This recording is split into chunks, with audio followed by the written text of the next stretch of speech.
마켓콕 헤드라인 시간입니다. 어제 장마감 이후부터 개장 전까지 중요한 소식들 함께 체크해 보겠습니다.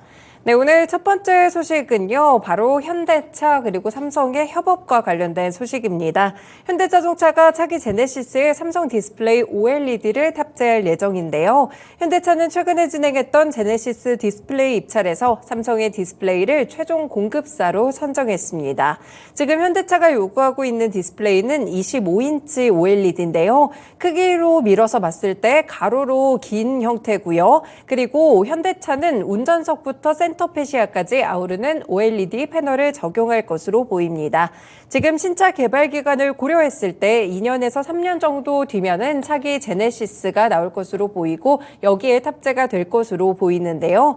이번 OLED 공급은 이재용 삼성전자 회장과 정의선 현대차 그룹 회장의 미래차 분야에서의 새로운 협력 관계를 보여준다고 해석을 해볼 수 있겠습니다. 현대차와 삼성은 앞으로도 협력할 수 있는 분야가 굉장히 다양하다고 볼 수가 있겠는데요.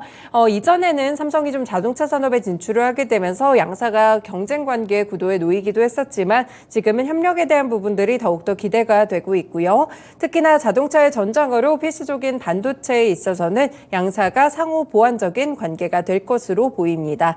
그래서 업계에서는 현대차와 삼성의 다음 협력이 반도체로 진화할 것이다라고 전망을 두고 있습니다. 네, 오늘 관련 기업들 체크를 해보셔야 될 것 같은데요. 이 소식 덕분에 OLED 관련 종목들이 오랜만에 또 다시 올라갔습니다. HP 테크놀로지, 신도기현, 야스, 인베니아 같은 종목들 모두 시간외에서 상승하는 모습이었는데요. OLED 관련 종목들의 흐름도 오늘 체크해 두시면 좋을 것 같습니다. 네, 다음 소식입니다. 포스코가 연 30만 톤 규모의 수소환원제철 파일럿 설비를 내년 6월에 경북 포항제철소 내에 착공한다는 소식인데요.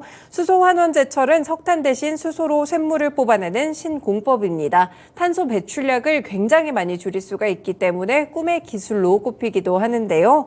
이 철광석 분광을 쪼개지 않고 곧바로 수소와 결합하는 유동 환원 기술로 적용한 수소환원제철 파일럿 설비를 짓는 것은 세계 최초입니다. 이 업계에 따르면 포스코는 내년 6월에 포항제철소에 수소환원제철 파일럿 설비를 착공하기 위해서 포항시와 함께 협상을 진행하고 있다고 하는데요. 지금 2026년 준공이 예정돼 있고요. 석탄과 같은 기존 연료의 최대 90%를 수소로 대체해서 탄소 배출을 크게 줄일 수가 있습니다. 향후에는 아예 탄소 배출을 없애는 것을 목표로 두고 있는데요.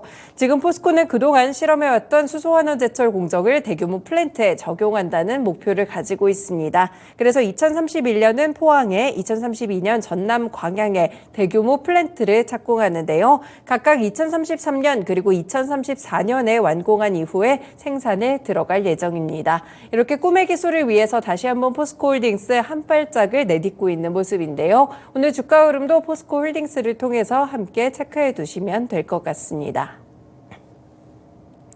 다음 소식입니다. 어제 LG전자가 상당 부분 올라갔었는데요. 또 다른 호재가 나왔습니다. LG전자가 캐나다의 유명 스타트업과 함께 손을 잡고 TV와 전장 사업을 위한 인공지능 칩 개발에 나선다는 소식인데요. 캐나다 AI 칩 개발사인 텐스토렌트는 현지 시간 30일 LG전자와 협력해 스마트 TV와 자동차 제품 그리고 데이터 센터의 구동칩을 개발한다고 밝혔습니다.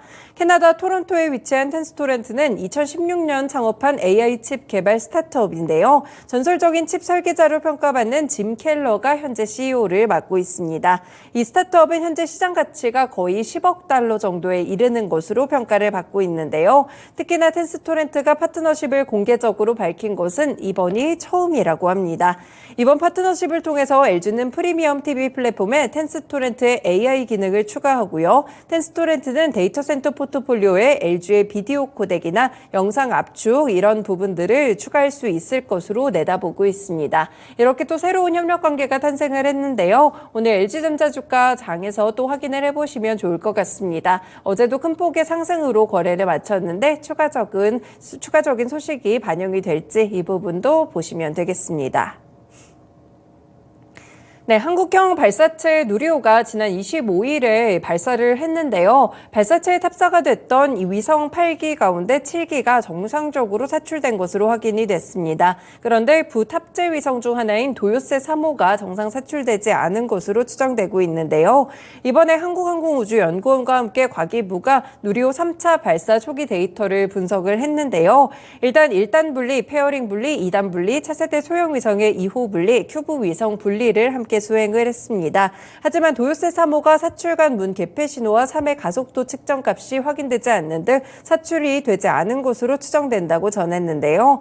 항우연은 앞으로 원인 파악을 위해서 발사 전 과정에 걸친 원격 수신 정보 상세 분석에 즉시 착수를 했고요. 한 달에서 두 달간 위성 분야와 제어 전문가들과 함께 논의를 진행할 예정이라고 합니다. 관련 소식도 함께 체크해 두시면 되겠습니다.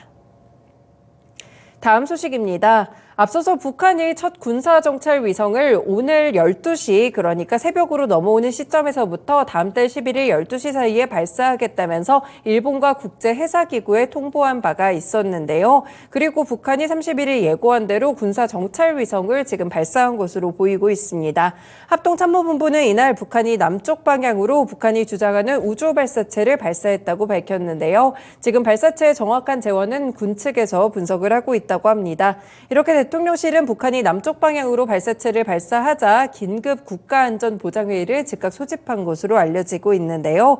조태용 국가안보실장 주재로 회의가 열릴 것으로 보입니다. 다만 오늘 아침에 또 서울에 계신 분들은 아침에 이 경계 발령 문자를 받고 좀 많이 놀라셨을 것 같은데요. 다만 이것은 오발령이었다고 합니다. 서울 전역에 대한 경계 경보는 아니었기 때문에 이 부분을 참고해 두시면 될 것 같습니다. 네, 마지막 소식은 개별 종목 두 가지에 대한 비슷한 소식으로 체크를 해볼 텐데요. 필옵틱스와 KC텍이 삼성 디스플레이와 함께 이 공급 계약을 체결했다는 소식입니다. 먼저 필옵틱스 살펴드리면 삼성 디스플레이와 630억 원 규모의 디스플레이 제조 장비 공급 계약을 체결했고요. 최근 매출액 대비 20.72%에 해당하는 규모입니다. 계약 기간은 5월 26일부터 내년 2025년 1월 31일까지고요.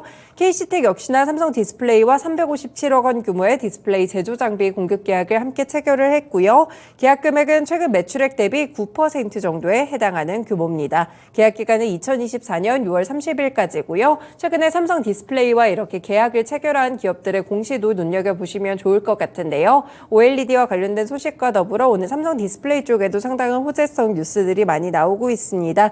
이 두 종목 같은 경우에는 시간외에서 또 움직였기 때문에 함께 주가 흐름도 체크해 두시는 게 필요하시겠습니다.